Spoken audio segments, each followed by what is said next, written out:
ഞാനിന്ന് പറയാൻ പോകുന്നത് കോട്ടയം ജില്ലയിലെ രാമപുരം ശ്രീരാമ ക്ഷേത്രത്തെക്കുറിച്ചാണ്. ഈ ചാനൽ ആദ്യമായിട്ടാണ് കാണുന്നതെങ്കിൽ സബ്സ്ക്രൈബ് ചെയ്യുക, ഷെയർ ചെയ്യുക, ലൈക്ക് ചെയ്യുക, കമൻറ്റ് ബോക്സിൽ കമൻറ്റുകൾ അറിയിക്കുക. കോട്ടയം ജില്ലയിലെ നാലമ്പലങ്ങളിൽ പ്രശസ്തമായ ആദ്യ നാലമ്പലം എന്ന് പറയുന്നത് രാമപുരം ശ്രീരാമ ക്ഷേത്രമാണ്.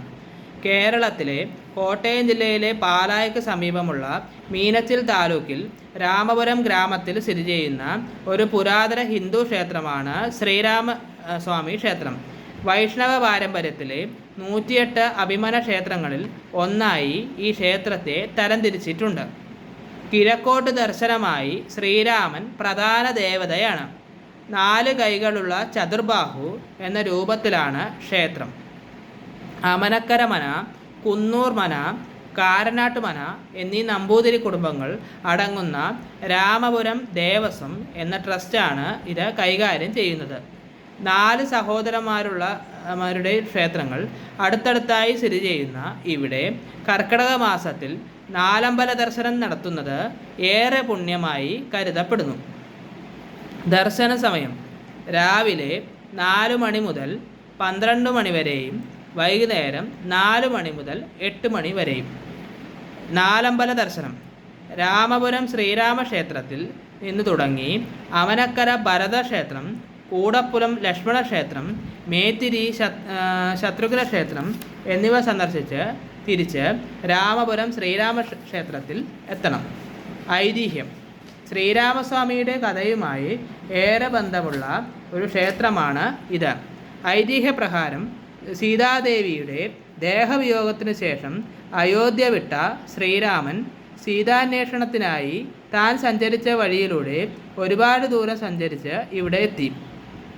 ചുറ്റും കാടും മലയും നിറഞ്ഞ കിഴക്ക് ഭാഗത്ത് നദിയും പടിഞ്ഞാറ് ഭാഗത്ത് പാടവമുള്ള അതിമനോഹരമായ ഇവിടുത്തെ അന്തരീക്ഷം കണ്ട ഭഗവാൻ സമീപത്ത് കണ്ട ഒരു ആൽമരത്തിൻ്റെ ചുവട്ടിൽ വിശ്രമിച്ചു.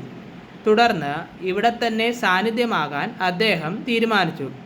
അങ്ങനെ ഈ സ്ഥലത്തിന് രാമപുരം എന്ന പേര് വന്നു. ഇതിനിടയിൽ ജ്യേഷ്ഠനെ കാണാൻ ആയതിനെ തുടർന്ന് ലക്ഷ്മണനും ഭരതനും ശത്രുഘ്നനും ഒന്നിച്ച് അന്വേഷണം ആരംഭിച്ചു. ദീർഘനാളത്തെ അന്വേഷണത്തിനൊടുവിൽ അവർ ഇവിടെ എത്തി ജ്യേഷ്ഠനെ കാണുകയുണ്ടായി. മൂവരും ജ്യേഷ്ഠനെ വണങ്ങി അടുത്തടുത്ത് തന്നെ വാഴാനുള്ള ആഗ്രഹം പ്രകടിപ്പിച്ചു. ശ്രീരാമൻ അനുജന്മാരോട് തങ്ങൾക്കിഷ്ടമുള്ള സ്ഥലം തിരഞ്ഞെടുത്ത് അവിടെ താമസിക്കാൻ പറഞ്ഞു. അങ്ങനെ ലക്ഷ്മണൻ കൂടപ്പുറത്തും ഭരതൻ അമനക്കരയിലും ശത്രുഘ്നൻ മേത്തിരിയിലും താമസം ഉറപ്പിച്ചു. പിൽക്കാലത്ത് 4 ക്ഷേത്രങ്ങൾ വന്നു. രാമായണ മാസമായ കർക്കിടകത്തിൽ ഈ ക്ഷേത്രങ്ങളെ ബന്ധിപ്പിച്ചുകൊണ്ട് നാലമ്പല ദർശനം നടത്തി വരുന്നു. പൂജകൾ: 5 പൂജകളും പ്രാർത്ഥനാ ചടങ്ങുകൾ, 3 ശിവേലികളും എല്ലാ ദിവസവും ഈ ക്ഷേത്രത്തിൽ നടക്കുന്നുണ്ട്. ഉപദേവതകൾ: ശിവൻ, പാർവതി, ഗണപതി, ശാസ്താവ്, സുബ്രഹ്മണ്യൻ, സീതാദേവി, ഹനുമാൻ, നാഗദൈവങ്ങൾ, ബ്രഹ്മരക്ഷസ്, യക്ഷി. വിശേഷ ദിവസങ്ങൾ: കൊടിയേറ്റ് ഉത്സവം, ശ്രീരാമനവമി, രാമായണ മാസം, തിരുവോണം, ശ്രീകൃഷ്ണ ജയന്തി, ദീപാവലി, സ്വർഗവാതിൽ ഏകാദശി, വിഷു. എത്തിച്ചേരാനുള്ള വഴി: കോട്ടയം ജില്ലയിലെ പാലായ്ക്ക് അടുത്ത് രാമപുരം എന്ന ഗ്രാമത്തിലാണ് ക്ഷേത്രം സ്ഥിതി ചെയ്യുന്നത്. കോട്ടയത്ത് നിന്നും ഏകദേശം 36 കിലോമീറ്റർ, പാലായിൽ നിന്നും കൂത്താട്ടുകുളത്ത് നിന്നും ഏകദേശം 11 കിലോമീറ്റർ ദൂരം. പാലാ കൂത്താട്ടുകുളം റൂട്ടിലൂടെയാണ് വരുന്നതെങ്കിൽ ധാരാളം ബസ്സുകൾ ഇതുവഴി സർവീസ് നടത്തുന്നുണ്ട്.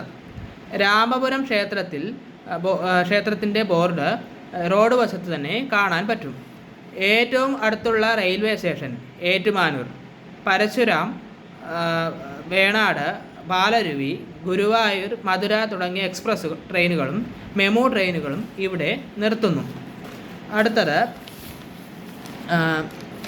ഉത്സവം. മലയാള മാസമായ മീനത്തിലെ മാർച്ച്, ഏപ്രിൽ, ചോതി നക്ഷത്രത്തിലാണ് 8 ദിവസത്തെ വാർഷിക ഉത്സവം നടക്കുന്നത്. അമനക്കര ഭരതക്ഷേത്ര കുളത്തിൽ തിരുവോണ നക്ഷത്രത്തിൽ നടത്തുന്ന ആറാട്ട് ചടങ്ങോടെയാണ് സമാപനം.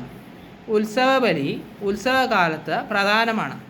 ക്ഷേത്രം 1000 വർഷം പഴക്കമുള്ള തായി കരുതപ്പെടുന്ന ഈ ക്ഷേത്രത്തിൻ്റെ ശ്രീകോവിൽ വൃത്താകൃതിയിലാണ്. ചെമ്പുകൊണ്ട് പൊതിഞ്ഞതും മുകളിൽ സ്വർണ്ണ ഫൈനൽ ഉള്ളതുമാണ് ഇത്. കൂടാതെ ക്ഷേത്രക്കിണർ തെക്കും കിഴക്കും വടക്കും കിഴക്കും മൂലകളിലാണ് സ്ഥാപിച്ചിരിക്കുന്നത്. കിഴക്കേ ഗോപുരം കടക്കുമ്പോൾ 100 മീറ്റർ അതായത് 330 അടി ഉയരമുള്ള ഒരു സ്വർണ്ണ കൊടിമരം സ്ഥാപിച്ചിരിക്കുന്നു. പണ്ട് ഇത് ചെമ്പ് കൊണ്ടാണ് നിർമ്മിച്ചിരുന്നത്. രാമൻ്റെ വിഗ്രഹം 5 ലോഹങ്ങളുടെ ഒരു ഘടനയായ പഞ്ചലോഹത്താൽ നിർമ്മിച്ചതാണ്. ക്ഷേത്രക്കുളം വടക്കുഭാഗത്തായി സ്ഥിതി ചെയ്യുന്നു. അവിടെയാണ് കൊണ്ടാടു ധർമ്മശാസ്ത്ര ക്ഷേത്രത്തിലെ ആറാട്ട് ചടങ്ങ് നടത്തുന്നത്. ക്ഷേത്രത്തോടൊപ്പം 3 കിലോമീറ്റർ ചുറ്റളവിൽ ലക്ഷ്മണൻ, ഭരതൻ, ശത്രുഘ്നൻ എന്നിവർക്കായി സമർപ്പിച്ചിരിക്കുന്ന മറ്റ് 3 ക്ഷേത്രങ്ങളും ഉണ്ട്. കർക്കടക അല്ലെങ്കിൽ രാമായണ മാസത്തിൽ ഈ 4 ക്ഷേത്രങ്ങളിലേക്കുള്ള ദർശനം നാലമ്പല ദർശനം എന്ന് അറിയപ്പെടുന്നു. അടുത്ത വീഡിയോയിൽ അമനക്കര ഭരതസ്വാമി ക്ഷേത്രവുമായി കാണാം. നന്ദി, നമസ്കാരം.